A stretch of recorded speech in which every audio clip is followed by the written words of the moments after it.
ನಗರದ ಹೃದಯ ಭಾಗದಲ್ಲಿನ railway under ಪಾಸ್ಗಳ ಸುದ್ದಿ ಎತ್ತಿದರೆ ಸಾಕು, ಜನ ರೊಚ್ಚಿಗೆದ್ದು ಗುತ್ತಿಗೆದಾರ ಮತ್ತು ಸರ್ಕಾರಗಳಿಗೆ ಇಡೀ ಶಾಪ ಹಾಕುವಂತಾಗಿದೆ. ಅವೈಜ್ಞಾನಿಕವಾಗಿ ರೈಲ್ವೆ ಅಂಡರ್ ಪಾಸ್ ಕಾಮಗಾರಿ ಮತ್ತು ಸಾರ್ವಜನಿಕರು ಓಡಾಡುವ ಪಾದಚಾರಿ ಮಾರ್ಗ ಕಳಪೆ ಮತ್ತು ಬೇಕಾಬಿಟ್ಟಿ ಕಾಮಗಾರಿಯಾಗಿದೆ. ಸಾರ್ವಜನಿಕ ಆಸ್ಪತ್ರೆ, ತಾಲೂಕು ಕಚೇರಿ, ಶಾಲಾ ಕಾಲೇಜುಗಳಿಗೆ ದಿನದಲ್ಲಿ ಸಾವಿರಾರು ಜನ ಓಡಾಡುತ್ತಾರೆ. ಅದರಲ್ಲಿ ವಿದ್ಯಾರ್ಥಿಗಳು ಮತ್ತು ವೃದ್ಧರೇ ಹೆಚ್ಚು. ಆ ರಸ್ತೆಯಲ್ಲಿ ಓಡಾಡುವವರೆಲ್ಲರಿಗೂ ವಾಹನ ವ್ಯವಸ್ಥೆ ಇರುವುದಿಲ್ಲ. ನಡೆದು ಕಚೇರಿಗೆ ಮತ್ತು ಆಸ್ಪತ್ರೆಗೆ ಹೋಗುವಂಥ ಅವರ ಪರದಾಟ ನೋಡಲಾಗದು. ಅಂಡರ್ ಪಾಸ್ನಲ್ಲಿ ಪಾದಚಾರಿಗಳ ಮಾರ್ಗವನ್ನು ಮಾಡಿದ್ದು ಸ್ಲ್ಯಾಬ್ಗಳನ್ನು ಸರಿಯಾಗಿ ಹಾಕದೆ ಚರಂಡಿ ತೆರೆದ ಸ್ಥಿತಿಯಲ್ಲಿದೆ ಮತ್ತು ವಿದ್ಯುತ್ ವೈರುಗಳು ನೇತಾಡುತ್ತಿರುತ್ತವೆ.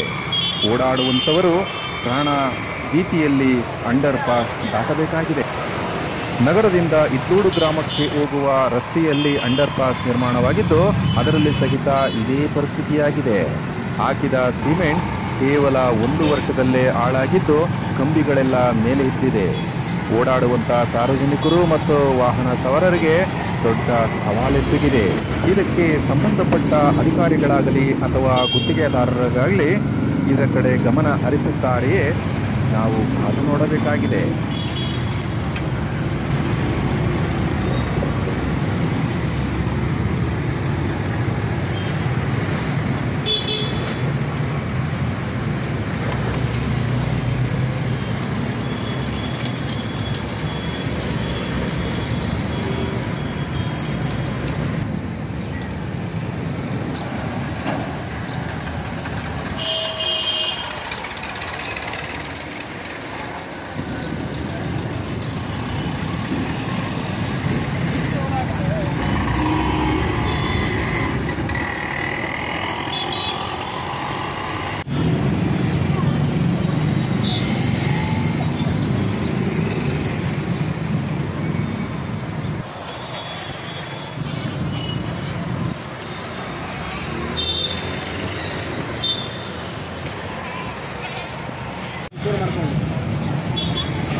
ಆಯ್ತು ಮ್ಯಾಚ್ ಬರ್ತೀನಿ ಅಂತ ಹೇಳಿದ್ದಾರೆ.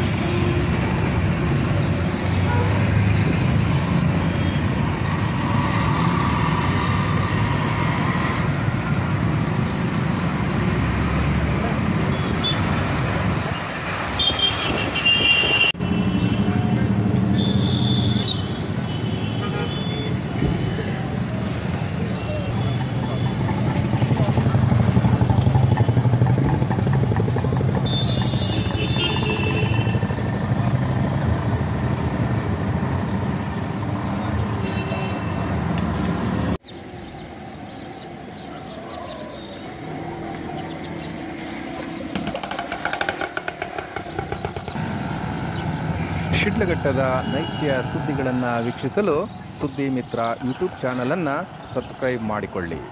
ನಿಮ್ಮೊಂದಿಗೆ ನಾಗಭೂಷಣ್, ಶಿಡ್ಲಘಟ್ಟ.